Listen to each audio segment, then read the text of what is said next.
আজ আমি 3 থেকে 4 বছরের মেয়ের কাঁধ থেকে কোমর পর্যন্ত কাটিং দেখাবো। এই মেজারমেন্টটা তোমরা নোট করে নাও।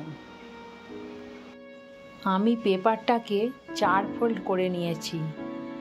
সামনের সাইড পিছনের সাইড একসঙ্গেই কেটে নিতে পারবো, সেই জন্য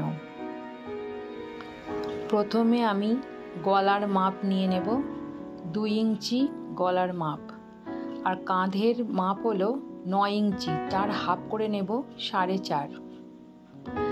আর গলার ডিপটাও 2 ইঞ্চি। এটা একটা স্কোয়ার শেপ করে আমি মার্ক করে নেব।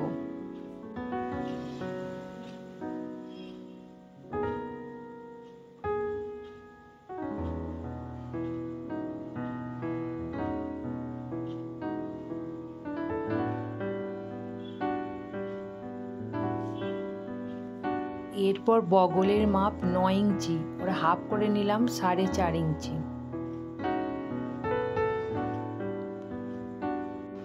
ছাতির মাপ 26, তার 1/4 করে নিয়েছি 6.5।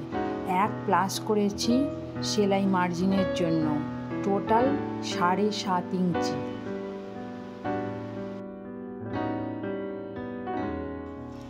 কাঁধের মাপ 4.5 আছে, নিচেও আমি 4.5 ইঞ্চি মার্ক করে নেব।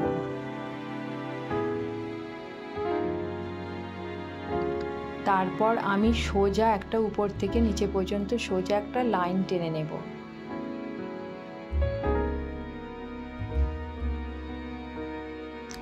এরপর কাঁধ থেকে কোমর পর্যন্ত 10 ইঞ্চি আমি মার্ক করে নেব।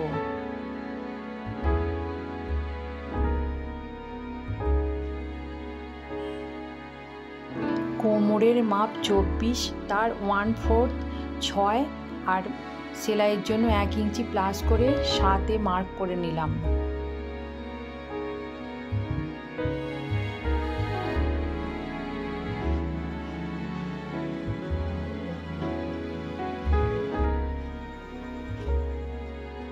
এরপর একটা সোজা মার্ক করে নিলাম।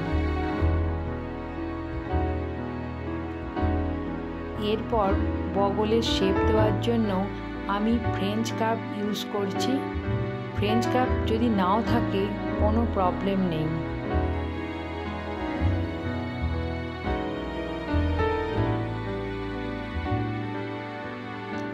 কর্নার থেকে 1 ইঞ্চি মার্ক করে নিয়ে রাউন্ড শেপ দিয়ে নিতে হবে।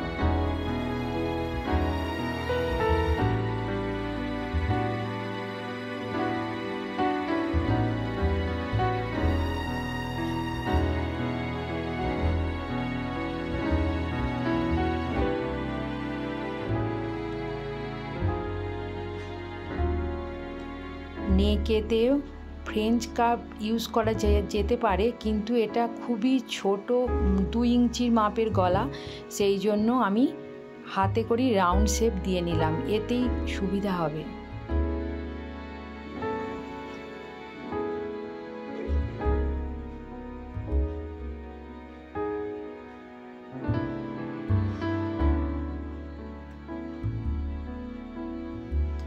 এরপর আমি কাঁধের উপর থেকে 1/4 মার্ক করে একটা মার্জিন দিয়ে দেব।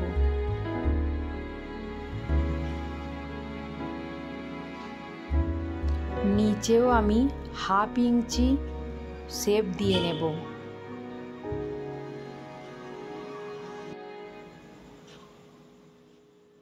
কোমরের যা মাপ তার হাফ করে নিয়ে সেখান থেকে আমি শেপটা দিয়ে নেব।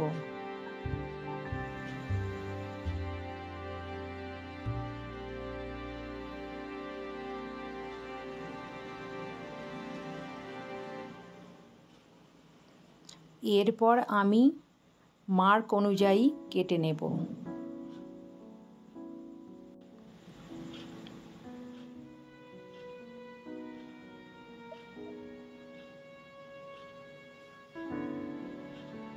এটা আমি প্রথমে ব্যাক সাইড ভেবে করেছিলাম, পরে দেখলাম না, অন্য পার্টটা ব্যাক সাইড করলেই ভালো হয়।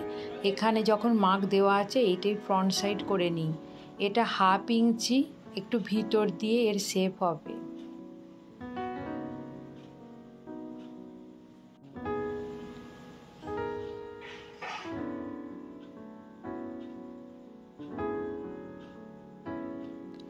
সামনের সাইডের গলা 3 ইঞ্চি, আমি আগেই 2 ইঞ্চি পিছনের গলা কেটে নিয়েছি, তাই 1 ইঞ্চি প্লাস করে নিলাম।